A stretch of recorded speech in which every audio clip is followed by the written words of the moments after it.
Hello, blessings, everyone. I hope you're all having a great day. I wanted to share with you a very interesting story.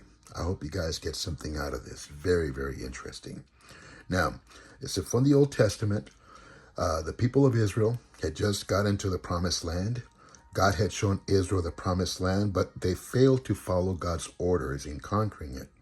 Long story short, they started following their neighbors' customs, the laws, worshiping their gods. After several hundred years of this, they had basically forgotten about the real God and his commandments, Moses and everything. Here we have a typical guy named Micah, who we find out has just stolen 1,100 shekels from his grandma. That's, first of all, is theft and not honoring parents, grandparents. Then he decides to give it back to her, only after finding out that she had cursed whoever had stolen it.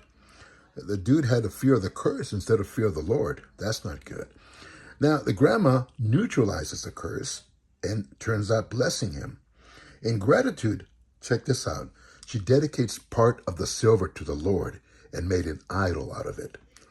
Micah adds the new idol to his God's shrine. So you can see how this family is a little bit corrupt. Have you ever seen a family more spiritually and morally confused than this one? They managed to break almost all the 10 commandments and yet not feel at least a bit guilty before the Lord.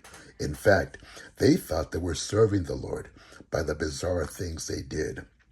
The son didn't honor his grandmother. Instead, he stole from her, and then he lied about it. First, he coveted the silver, and then he took it. Then he lied about the whole thing until the curse scared him into confessing.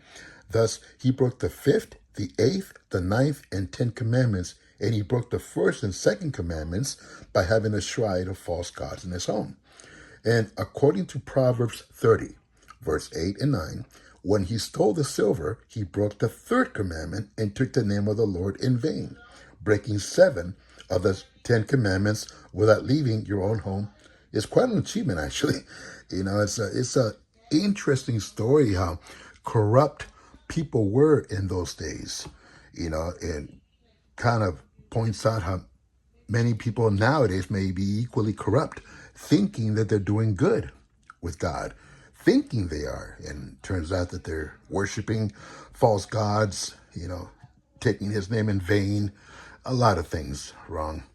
But I hope you guys took something out of this story. Very interesting story. It is in Judges chapter 17, in case you want to see it. It's a guy named Micah and his grandma. So thank you very much, everyone, for listening to this story. I hope you all get something out of it. If you have any questions, please ask me. And if you have any ideas for future videos, let me know. Thank you. Have a great, blessed day, everyone. Bye-bye.